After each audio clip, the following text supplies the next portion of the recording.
All right, let's start gently, but gripping. Have you ever been in a conversation where someone says, "Remember when we were kids and we used to do that?" And your brain just freezes. Not because you're shy, not because you're distracted, but because your mind is completely blank. No images, no memories, no scenes, just static. And then you laugh awkwardly and say, "Yeah, those were the days," even though you have no idea what those days were. If that's you, welcome. You're not broken. You're not weird. And no, your brain didn't just forget to save the file. Today, we're talking about the psychology of people who don't remember their childhood. And trust me, this goes way deeper than bad memory. Let's clear something up first. Not remembering your childhood doesn't mean nothing happened. It means something happened that your brain decided to store differently. Think of your mind like a phone. Some memories are saved in your gallery. Some are saved in cloud backup. And some? Your brain quietly went, "Yeah, let's not keep this one on the home screen." Not because you're weak, but because you were trying to survive. Here's the funny part. People who don't remember their childhood usually remember random useless things perfectly. Like, you can remember the exact ringtone your phone had in 2012, or the lyrics to a song you haven't heard in 15 years, or the smell of a specific pen from school. But ask you about your 8th birthday? Nothing. Your brain said, best I can do is vibes. So why does this happen? Let's break it down without turning this into a boring psychology lecture. First reason, your brain was in survival mode. When you're a kid, your brain's main job is learning, exploring, feeling safe. But if your environment wasn't emotionally safe, not necessarily abusive, just unpredictable, your brain shifts priorities.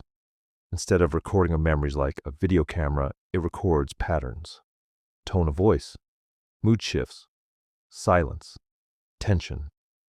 You didn't need to remember what happened. You needed to remember how to respond. So your brain focused on, is this a good moment to talk? Should I stay quiet? Is someone about to get angry? That skill, it helped you then. The side effect? Fewer clear memories now. Second reason, emotional neglect doesn't look dramatic. This is important.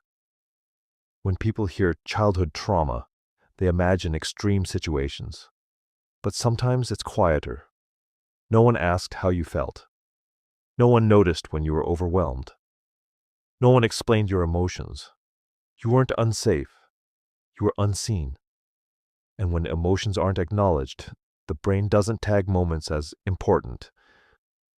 So later, when you try to remember your childhood, your brain shrugs and says, nothing significant happened, even though something absolutely did. Third reason, you grew up too fast if you were the mature kid, the responsible one, the one who didn't cause trouble. Congrats. You probably skipped the memory-making phase, because play creates memories, curiosity creates memories, safety creates memories. But responsibility creates fog. When a child becomes emotionally independent too early, their brain is busy managing life, not enjoying it. So now, as an adult, you might feel like, I don't remember being a kid. I feel like I was always just here. Now let's talk about something fascinating. People who don't remember their childhood often say things like, I don't know why I'm like this. I can't explain it. I just feel this way. That's because the memories didn't disappear.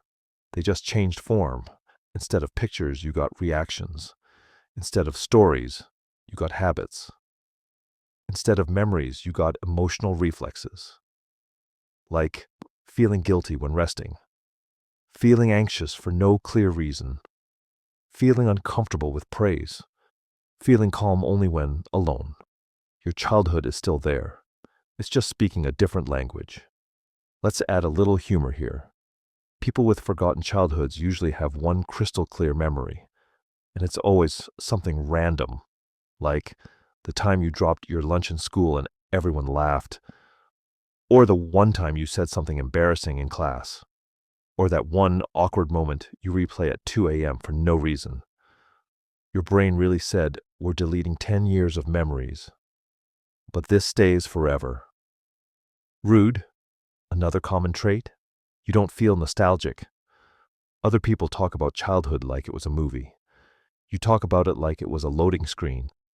They say, I miss being a kid.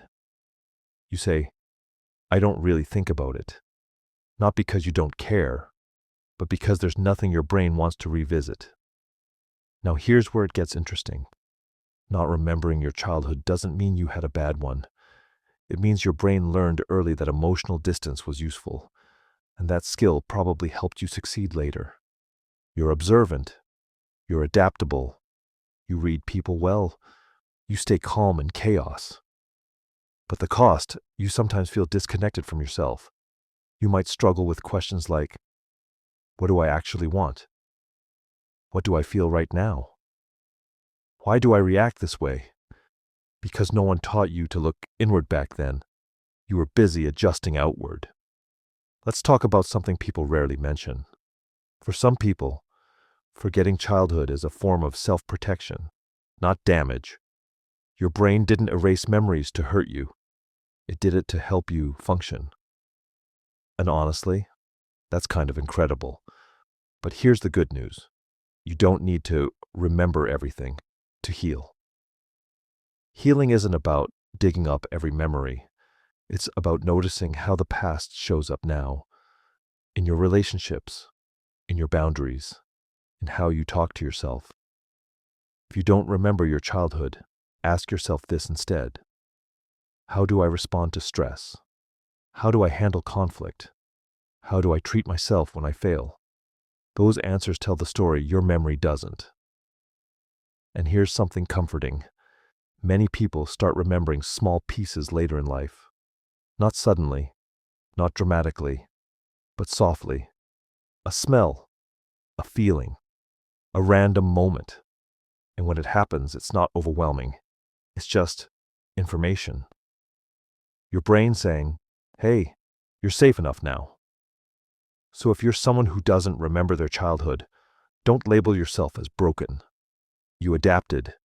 You survived. You learned. And now you're allowed to slow down. You're allowed to feel. You're allowed to rest. You're allowed to not have everything figured out. Because here's the truth nobody tells you. Not remembering your childhood doesn't mean you lost something. It means you carried something for a long time. And you don't have to carry it alone anymore. And maybe tonight, when someone asks you, do you remember when you were a kid? You'll smile, not awkwardly, but gently, and think, maybe not. But I understand myself better now. And honestly, that matters more. If this felt a little too accurate, you're not alone. And if your brain stayed curious till the end, that's not an accident either.